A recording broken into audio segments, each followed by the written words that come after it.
The top of the Empire State Building.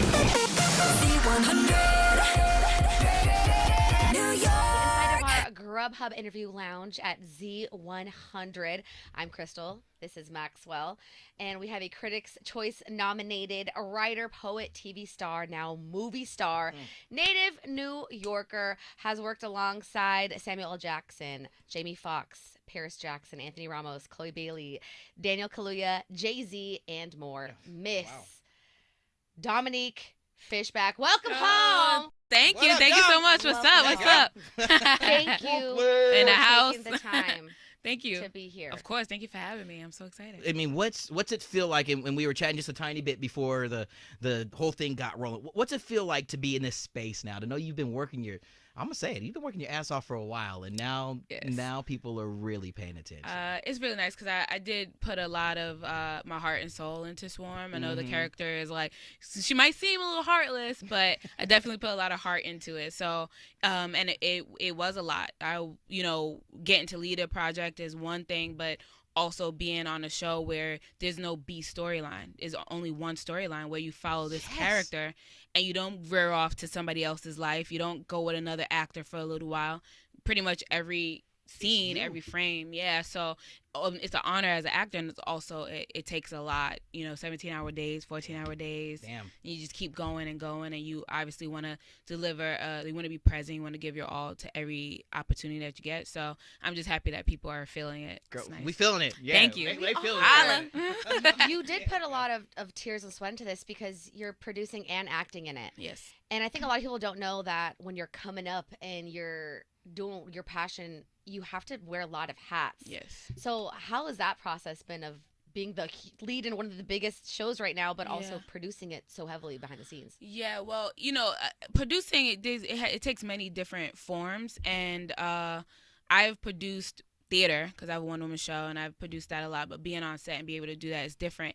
It allowed me, I do this anyway because I care about character so much, not just my own character, but every character in the entirety of a whole show. So it just felt more empowered to say my ideas and say why this is important to the whole arc of a series as opposed to just my character. But then also just advocating for a therapist to be on set, not just for me, but for everybody, for the crew and for the other actors, because you don't know how people will be triggered by this work. I just got goose chills hearing you say that, because that is so important, especially as you dug deep and you couldn't really find a psychological connection with Dre. I mean, you had to really challenge yourself to go there, and to know that all the other characters on the show are challenging themselves to go, and to know that that's what our guy Childish, that's what Donald he wants you to be able to go there, but to have the ability to talk to somebody to, decompress when you need to. Yeah. What does that feel like to know that you were able to pull for that and it's actually happening on the set? I mean, it felt good, but more than just feeling good to be heard, it's just necessary. Yes. When we did Judas and the Black Messiah, we didn't have a therapist on set, and you that saw day, some stuff on that set too, on that movie. And that day that we had to I had to shell Daniel's body in that scene. It fell on like the 50th anniversary of the assassination of Chairman Fred. So it was heavy for all of us, and we kind of looked around. Everybody was quiet. And then I think Daniel or either Shaka, somebody was like, yeah, we should have had therapists on the set. And we all like, yeah. So I knew that was important. I know that as an actor, you invest so much into your character. I know that as people, our most powerful tool is our mind and our ability to imagine and see things for ourselves. So I knew that if that happened for something that was about love, by my character loving somebody, then what could possibly happen with somebody who is so angry and so hurt that she's doing these things? So I had to just make sure that I was covering all the bases. Good on you. That needs to be a bigger conversation of not just having it like on set, but like in lives everywhere. I'm like, we should get one out here for us too. Thank you for that. In a workplace. Maybe we should just have it in general in every workplace. Very important. That's what I'm thinking. I want to ask you about your character in Swarm, because obviously you're a stan of like a Beyonce type character, but in real life, is that who you are also standing? What are your artists? Come on now. Yeah, it's so it's so funny because I say like I'm playing the ultimate stan, but like the first concert I ever seen was in 2018. Girl, Why'd you wait till 2018 to see your first concert? Because I think like I thought I had all my energy thinking like I can manifest being an actor, but I didn't have the capacity so much to think like, oh, this celebrity might be in my neighborhood and I could potentially see them. Yeah. Like it didn't cross my mind, but I did love artists. I loved Aaliyah. She was all on my wall. Oh my gosh. The Jackson 5, Eminem, and like I could rap the whole third verse of Stan. So ironically. Yeah. All right, here we go.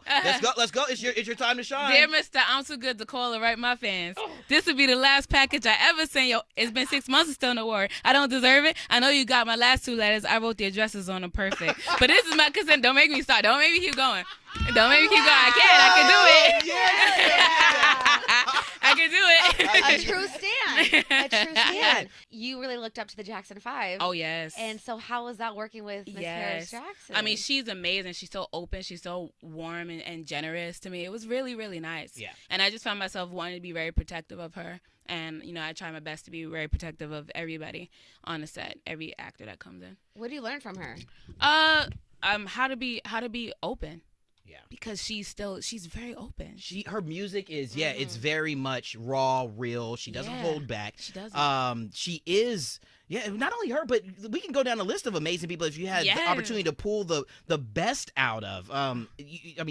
Getting a big hug from Billie Eilish the other day, and her mom, her mom is the best, and too. I mean, to really have these people alongside you on this journey, and to know that you all are working cohesively to deliver such an amazing I got chills. piece. I'm so blessed. I feel so thankful. It was bittersweet to watch everybody leave because it would be like one episode, and then Chloe leaves.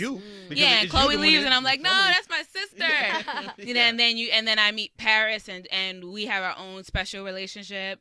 And then you go on to like episode 4, and I meet Billie, and she's just so kind, and she cares so much about the craft. Like it was like she cared so much about what it meant to be an actor. Yes. Wow. And so we got to like have ideas and talk things out, and it was just a great experience with all of them. What did you learn from her? What did you learn from Billie Eilish? What did I learn from? She's, I think she's so famous, and she's so young, and she's still so old. I just think there's like very open people. Yeah. So there's a way to be protected, but still be open and make people feel good and feel warm, and that's what she does. Girl, as you get to watch the reaction of Swarm, as you get to see the fans really gravitate towards this show, and you know that you've put your all into it, you put your best into it. What would you say to yourself, maybe, just before taking this role? How proud are you of yourself, at this point in time? That is a beautiful question. That's something that has been really important to me. I give every year a word, right? Okay. And I started in like 2018, where I was like, it's going to be my CEO year. And then 2019 was like my spirit year. And then I left 2019 after filming Judas and saying, I want freedom. So I made 2020 my freedom or my freedom year. We all got quarantined, and I learned that freedom was in the mind. And that freedom does come at a high cost, because you have to be willing to let go of the things that you have in order to potentially get something more. And so how you show up in life in one area is how you show up in others. So I realized as I was looking for freedom in my personal life that I wanted freedom in my life as an actor. And how do you get that? I've been used to playing characters who are more easy to understand, quote unquote easier to like and to put your arm around and take in, and I was used to receiving that kind of love from people. I didn't know if Jay was going to get that kind of love, because she is the anti-hero, and she is doing despicable things. So it was kind of like I had to release my own fear of perception and say, I want to do this because we don't get these opportunities a lot as actors, as women of color, black women. Yes, like I watched Charlize Theron in Monster, Heath Ledger in The Joker, and I'm like, I want to do something like that. And so I got this opportunity here. And then I saw on your Instagram that you referred to 2023 as your light year. Yes. Let's talk about that. Yeah. Honestly, it just stemmed from the idea of wanting to be light about the things that always made me feel so heavy. And that's like, you can get anxiety from social media, you get anxiety from putting out a new project, but like, how do I be light about whatever people are going to say? Because I didn't know how they were going to feel about it. React. The trailer, people loved the trailer, but also people had a lot of opinions about it before the show even came out. So they didn't know what it's about, but they had really strong opinions. So how do I be light about the things that used to make me feel bad? Where does this drive come from? Because as I was getting to learn your story and getting to hear and read about some of these people, I'm gonna just go ahead, input to one person in particular, your guidance counselor, early days, who had told you didn't have that it factor, and you took that and you let that, was that what you let be your guiding force to be your best self? How did you? Yeah, no, I can't even say that. I cried all the way home. It was like, but I still auditioned for LaGuardia anyway, and then I didn't get in. But I remember writing in a journal that I was still happy. Even if I didn't get in, I was still happy that I did it and that I tried. Yeah. I could get emotional just thinking about it, but and then I just went to high school in Brownsville and I started playing basketball more. And then I found a theater company when I was 15. But the drive, it just came, honestly, to be honest, it came from the fact that I knew since I was like 12, like, honestly, I don't want to be miserable. I don't want to make the people around me miserable. Yeah. I cannot work I cannot work a job. Like, I was like, I got to do something that I love every day. Like, I was a kid being like, oh, I get real cranky. So I don't want to do that when I'm older. I want people, I want to do what I love. And so there's not like, when people talk about, was there a plan B? There was never a plan B because I saw it and I knew it was possible. For sure. Dominique, did you have other jobs? Yeah, so my first job was at a movie theater. Oh my god! Yeah, in college though, it was like. Were you spinning the popcorn like that one dude that went viral? You know what I'm saying? The dude in Texas. Oh no, I didn't see that. Okay, he got skills. spinning popcorn. Were you doing all? No. I was kind of in and out, like because I would have rehearsals and I would try to give my shift to other people. But I did get like employee of the month a lot, or like leading salesperson, even though I would come in for like 2 days, right? Like it would be like, oh, the star today this week is again Dominique in concession or in the box office. Did you ever see some weird stuff? Weird stuff. No, but great stuff. I was just talking about the fact that I had been learning sign language in college, and this deaf woman, like I still remember some signs. I forget a lot of the words, but I remember some. This deaf woman came into the movie theater and she was like, "Hey, can I get popcorn?" And I said, "Oh yeah, do you want butter and popcorn?" And I turned my face away from her, and she said, "Sorry." She goes, "I'm deaf," and I go, "Oh, sorry. You want butter on your popcorn?" And she was like, and she called her daughter. I said, like, which movie are you gonna see? And she was just so excited. Yes. So I got to do opportunities like that, and yeah, that's a great story. That's so awesome to hear you say that.